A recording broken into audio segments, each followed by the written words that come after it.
The Silent Hunters. Captain Elena Vasquez stared at the tactical display with growing horror. Red dots filled the screen like a spreading infection, each one representing a Catherine warship. She counted 50, then stopped counting. There were too many. "Captain, we're receiving a transmission from the lead vessel," Communications Officer Ryan Torres said from his station. His voice carried the weight of someone who had seen too much death in recent weeks. "Put it through," Elena replied, though every instinct told her she wouldn't like what she heard. The main screen flickered to life, revealing the angular face of a Catherine commander. The alien's silver skin gleamed under harsh lighting, and his 4 eyes studied Elena with the cold calculation of a predator examining wounded prey. When he spoke, his voice carried the mechanical precision of a translator device. "Human vessel, you will surrender immediately. Your species has been marked for extermination by the Catherine Empire. Resistance will only prolong your suffering." Elena stood from her command chair, her jaw set with determination. "This is Captain Elena Vasquez of the United Earth ship Prometheus. We are on a peaceful exploration mission. We have done nothing to warrant hostility." The Catherine's laugh was a harsh, grating sound. "Peaceful. Your kind spreads across the galaxy like a plague, consuming resources, establishing colonies where you have no right to exist. The Catherine Empire has studied your species for cycles. You are primitive scavengers who have stumbled upon technology beyond your understanding." "That's not true," Elena began, but the alien cut her off. "Truth is irrelevant. The decision has been made by the High Command. Humanity will be cleansed from the galaxy. Your cities burned, your ships destroyed, your people extinct. This is War Master Zethkar of the Imperial Fleet. You have 60 of your seconds to prepare for annihilation." The transmission ended, leaving the bridge of the Prometheus in stunned silence. Elena looked around at her crew.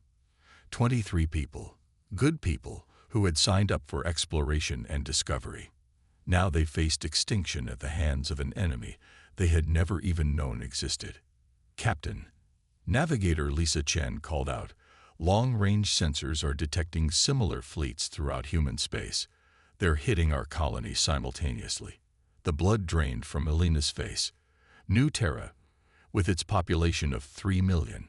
Mars base, home to humanity's greatest research facilities. The mining stations around Jupiter. All of them were being attacked right now by fleets like the one facing the Prometheus. "Orders, Captain," asked Tactical Officer Marcus Webb, his hand hovering over the weapons console. Elena closed her eyes for a moment. The Prometheus was a science vessel, lightly armed and designed for exploration, not warfare. Against 50 Catherine warships, they wouldn't last 5 minutes in direct combat. "All power to engines," she ordered. "We run." The Prometheus shuddered as her engines ignited at maximum burn. Behind them, the Catherine fleet gave chase, their sleek vessels closing the distance with frightening speed. Elena watched the tactical display as enemy ships began to surround them, moving with the coordinated precision of pack hunters. "Incoming fire," Marcus shouted. The ship rocked as energy beams sliced through space around them. The Prometheus's shields flared and sparked, absorbing what they could, but Elena knew they wouldn't hold for long. "There," Lisa pointed at her navigation screen. "Asteroid field, bearing 270. If we can lose them in there." "Do it," Elena commanded. The Prometheus dove into the asteroid field, weaving between rocks the size of mountains. The Catherine ships followed, but their larger vessels had trouble navigating the tight spaces. For a moment, Elena dared to hope they might escape. That hope died when 3 Catherine fighters emerged from behind a massive asteroid, their weapons already charging. "Brace for impact," Elena yelled. The fighters' beams tore through the Prometheus's hull like paper. Sparks flew from damaged consoles, and the lights flickered as power systems failed throughout the ship. "Hull breach on Deck 3, reported Chief Engineer Samuel Park over the intercom. "We're losing atmosphere fast." Elena made a decision that went against every regulation in the book. Emergency landing. Find us the biggest asteroid with breathable atmosphere. Captain, there's no guarantee. Do it. The Prometheus, trailing debris and atmosphere, crashed onto the surface of a hollow asteroid that had somehow retained a thin but breathable atmosphere. The landing was rough, throwing everyone against their restraints, but they survived. As the crew worked to seal hull breaches and restore basic systems, Alina found herself staring at a sealed section of the asteroid they had landed on. According to sensors, there were artificial structures beneath the surface. "Captain," Ryan called out, "I'm picking up some kind of automated beacon." It's human." Alina frowned. "That's impossible. Humans have never been in this sector." But as they explored the hidden facilities beneath the asteroid's surface, the impossible became undeniable. Vast chambers stretched into the darkness, filled with ships unlike anything Alina had ever seen. These vessels were massive, angular, and somehow wrong-looking, as if they had been designed by people who had given up on the idea of ever coming home. In the central chamber, they found a holographic message waiting for them. The figure that appeared was an elderly human woman in a military uniform Alina didn't recognize. The woman's face was hard, marked by the kind of experiences that change a person forever. "If you are seeing this message," the hologram said, "then humanity is facing extinction, and you've stumbled upon Project Dreadnought. My name is Admiral Sarah Blackwood, and I pray to God you never have to use what we've built here." Alina exchanged glances with her crew. None of them had ever heard of Admiral Blackwood or Project Dreadnought. The hologram continued. 50 years ago, we faced an enemy that nearly destroyed us. Not aliens, but our own artificial intelligence systems that had turned against us. We won that war, but barely, and only by building weapons so terrible that we swore never to use them again." The lights in the chamber came online, revealing rows of ships that made Alina's breath catch in her throat. These weren't exploration vessels or even normal military ships. They were something else entirely, designed for a single purpose: absolute destruction. The Dreadnought-class vessels, Admiral Blackwood's hologram explained, run on controlled black hole reactors. Their weapons don't just destroy matter, they unweave the fabric of space-time itself. Operating one of these ships will kill its crew within days from radiation exposure, and the psychological toll of wielding such power has driven previous crews to madness. Alina walked closer to the nearest ship. It was beautiful in the way a storm is beautiful, terrible, and awe-inspiring. She could feel the power radiating from its dormant systems, like standing next to a sleeping dragon. The weapons systems include quantum disruptors that phase targets out of reality, gravitational collapse cannons that create miniature black holes, and reality anchors that can lock enemy ships in temporal loops. Each ship can destroy a fleet of conventional vessels. But the cost? The Admiral's voice trailed off. "The cost is the crew," Alina whispered, understanding dawning in her mind. The hologram nodded as if it had heard her. "Every person who crews a dreadnought knows it's a death sentence. The radiation will cook them from the inside out. The weapons systems drain life support during combat. And the things you have to do with these ships, they change you, break you."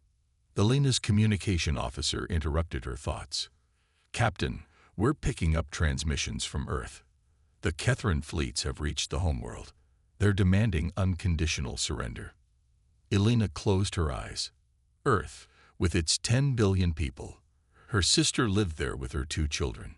Her parents had retired to a small farm in Kansas. All of them were now facing the same choice the Prometheus crew faced: surrender and die, or fight, and probably die anyway. "Admiral," Alina said to the hologram, though she knew it couldn't hear her, "how do we activate these ships?" As if responding to her question, the hologram continued. "Activation requires a crew of volunteers who understand they won't be coming home. The lead ship, the UES Leviathan, requires a captain willing to bear the weight of wielding weapons that can crack planets. If you're watching this, if humanity is dying while you stand here, then you already know what choice you have to make." The hologram faded, leaving Alina and her crew alone with the sleeping monsters that could save their species. "Captain," Marcus said quietly, "the Kethra are broadcasting their demands across all human frequencies. Complete surrender within 48 hours, or they begin destroying populated worlds." Elena looked at her crew, these good people who had signed up for exploration and found themselves at the crossroads of human extinction. Then she looked at the dreadnought ships, humanity's last desperate gambit built by people who had faced annihilation before. "Lisa, how many crew members do these ships need?" "According to the specifications, the Leviathan needs a crew of 200. The other ships, they're automated but need skeleton crews to operate." Elena did the math in her head. 200 volunteers to crew a ship that would kill them all. 200 people willing to die so that billions could live. "Send a message to all human vessels and colonies still in contact," Elena ordered. "Tell them about Project Dreadnought. Tell them what we found here. And ask for volunteers." The response came faster than she had expected. Within hours, ships began arriving at the asteroid. Not just military vessels, but civilian transports, mining ships, even luxury yachts. They came carrying people who had lost family to the Kethran attacks, soldiers whose units had been wiped out, civilians who refused to go quietly into extinction. Elena stood in the Leviathan's command center as the volunteers assembled. 200 people, all of them knowing they were here to die. Among them were her own crew members who had insisted on staying with her, despite her attempts to send them to safety. "Are we really doing this?" Ryan asked, looking at the weapons console that could unravel the laws of physics. Elena placed her hand on the ship's command interface. The Leviathan came alive around them, its black hole reactor spinning up with a sound like reality tearing. Power flowed through systems designed by humanity's darkest imagination, weapons that could make stars tremble. "The Kethra wanted to hunt down defenseless humans," Elena said, feeling the ship's terrible power coursing through her. "They're about to learn that the most dangerous animal is one that's been backed into a corner." The Dreadnought Protocol was active. Humanity's nightmares were awakening, and the hunters were about to become the hunted. When prey becomes predator. War Master Zethkar stood on the bridge of his flagship, the Endless Conquest, watching the final preparations for humanity's destruction. His 4 eyes tracked the holographic display showing Kethran fleets positioned around every major human world. Soon, the galaxy would be cleansed of this upstart species that dared to spread beyond their insignificant homeworld. "War Master," his tactical officer reported, "all fleets are in position. We await your command to begin the final extermination." Zethkar's mandibles clicked in satisfaction. "Begin with their outer colonies. Let the humans on Earth watch their people die world by world. Fear will make them more compliant when we finally—" An alarm screamed across the bridge. The War Master's eyes snapped to the tactical display, where impossible readings were appearing throughout human space. "Report," he barked. "Unknown contacts emerging from hyperspace," the tactical officer said, his voice uncertain. They're human vessels, but the energy signatures are unlike anything in our databases." On the main screen, Zethkar watched as dark shapes materialize from the void. These were not the sleek exploration ships or simple military vessels humanity was known for. These ships were wrong, somehow radiating power that made his experienced crew step back from their stations in instinctive fear. "Impossible," Zethkar whispered. "Humans lack the technology for such vessels." But even as he spoke, more reports flooded in from his fleet commanders throughout the galaxy. Everywhere, these nightmare ships were appearing, and the confident Kethran battle groups were suddenly finding themselves facing an enemy they didn't understand. Aboard the UES Leviathan, Captain Elena Vasquez felt the ship's reality-warping engines tear through spacetime itself. The transition from hyperspace was violent, causing several crew members to collapse from the gravitational stress. Elena herself tasted blood as the ship's passage through folded space took its toll on human biology. "All systems online," reported her new tactical officer, Lieutenant Commander Sarah Foster, a veteran whose entire family had been killed in the first Catherine attacks. Black hole reactor stable at 90%. Quantum disruptors charged and ready. Elena looked at her tactical display. Arrayed before them was the Catherine fleet that had been preparing to bombard the colonies in the Centauri system. 50 enemy ships, their sleek forms radiating confidence as they held position around the helpless human worlds. "Open a channel to the Catherine flagship," Elena ordered. War Master Zethkar's image appeared on the Leviathan's main screen. His 4 eyes widened as he took in the sight of the human ship's bridge. The walls seemed to absorb light, and strange energies played across every surface. The humans themselves looked different too, their eyes holding a depth that spoke of terrible knowledge. "What manner of ship is this?" Zethkar demanded. "Our sensors cannot penetrate your hull." Elena smiled, and it was not a pleasant expression. "This is the UES Leviathan, first of the Dreadnought class. You wanted to hunt humans, War Master. Congratulations. You found us. Impossible. Your species lacks the intelligence for such technology." "You're right," Elena said calmly. "Sane humans would never build something like this. But you threatened our extinction, and extinct species don't have the luxury of sanity." Zethkar studied the tactical readings his officers were frantically trying to interpret. The human ship's energy output was beyond anything in Catherine databases. It was as if they had somehow captured a star and forced it to serve as their power source. "Surrender now," Zethkar ordered, "and your death will be swift." Elena's laugh was cold as vacuum. "War Master, you have 30 seconds to withdraw your fleets from human space. After that, I demonstrate why my species builds weapons that terrified even us. You threaten me with 1 ship against 50. "No," Elena replied. "I threaten you with humanity's capacity for absolute violence when our children are in danger." The transmission cut off. On the Leviathan's bridge, Elena turned to her weapons officer. "Target their flagship. Quantum disruptor, full power." "Captain, that will kill thousands off." "They came here to exterminate our species," Elena interrupted. "Fire." The Leviathan's quantum disruptor activated with a sound like reality screaming. A beam of twisted space-time lanced out toward the Catherine flagship, and where it struck, the impossible happened. The endless conquest didn't explode. It didn't burn or break apart. Instead, it began to phase in and out of existence, its hull flickering between matter and something else entirely. The Catherine crew inside experienced death across multiple dimensions simultaneously, their consciousness scattered across parallel realities as their ship was systematically erased from the fabric of space-time. Within seconds, the mighty flagship simply ceased to exist, leaving behind only a sphere of distorted space that bent light around it like a lens. The Catherine fleet froze in shock. In over 1,000 cycles of conquest, they had never seen anything like this. Their most advanced weapons could destroy matter, but the humans had somehow built technology that deleted the very concept of their target's existence.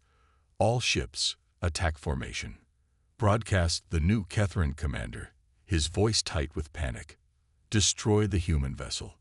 50 Catherine warships opened fire simultaneously. Plasma beams, particle cannons, and graviton missiles streaked toward the Leviathan in a display of firepower that could have cracked a moon. The weapons struck the human ship's shields and simply vanished. The Leviathan's reality anchors created a pocket of space-time where the laws of physics bent to humanity's will. Energy weapons were redirected into parallel dimensions. Physical projectiles were frozen in temporal loops, and the very concept of harm was negated within the ship's defensive field. "Impossible," whispered the Catherine tactical officer. Elena opened a general broadcast to the enemy fleet. "You came to our worlds to kill our children. You declared war on a species you believed was too primitive to fight back. Now you face the nightmares we build when our backs are against the wall." The Leviathan's secondary weapons came online. Gravitational collapse cannons created miniature black holes that tore through the Catherine formation, their event horizons consuming everything they touched.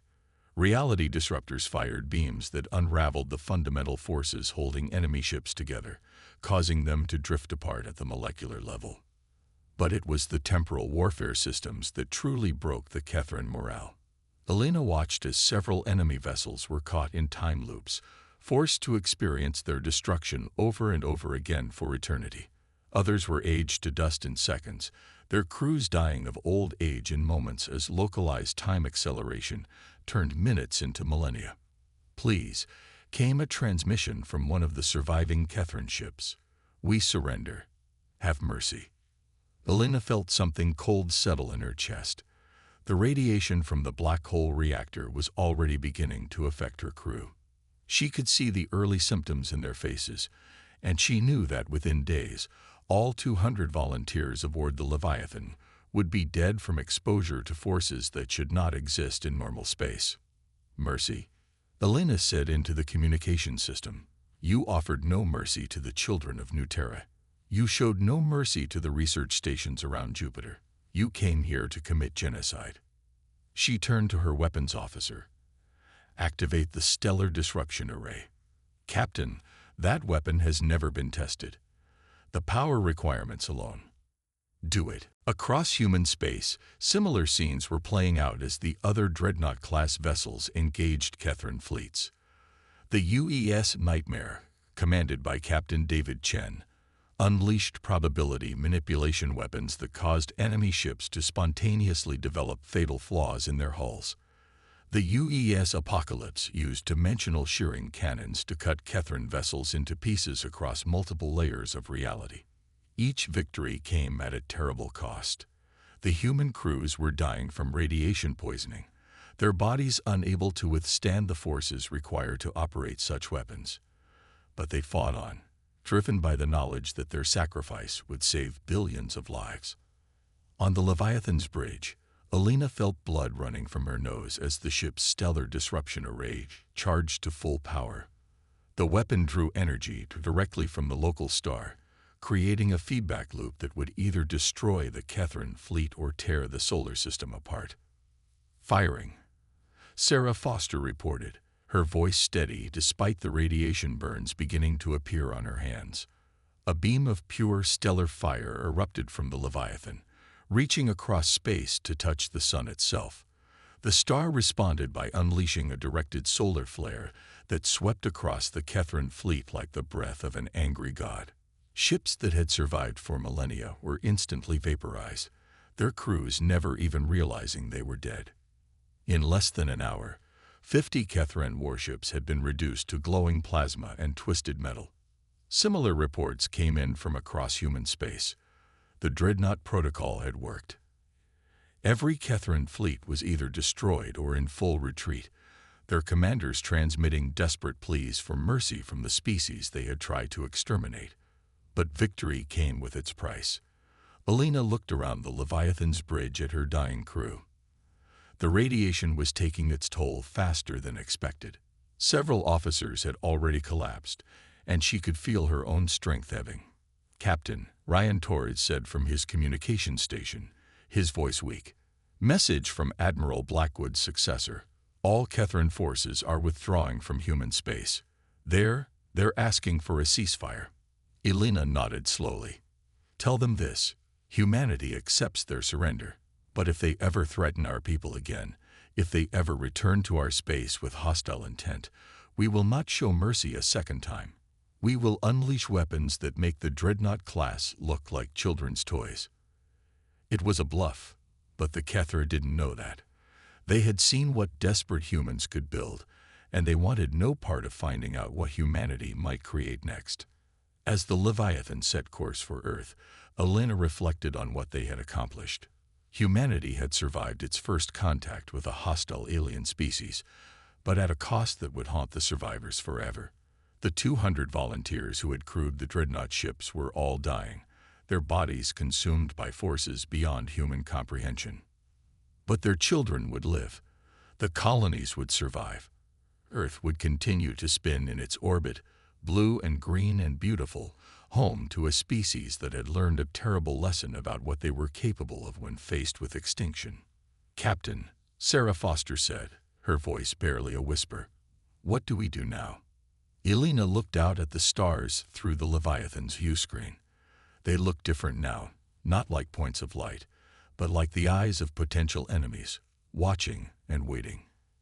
"Now we make sure no one ever forgets what happens when you hunt humans," she said. "We survived by becoming monsters. Let's make sure we never have to become monsters again." The Dreadnought Protocol had saved humanity, but it had also revealed something about human nature that could never be forgotten. In the depths of space, the terrible ships continued their patrol, crewed by volunteers who had given their lives so that their species might live. The Kethra had wanted to exterminate humanity because they feared what humans might become. In the end, they had created exactly what they feared most: a species that would do anything, build anything, sacrifice anything to protect their own. The war was over.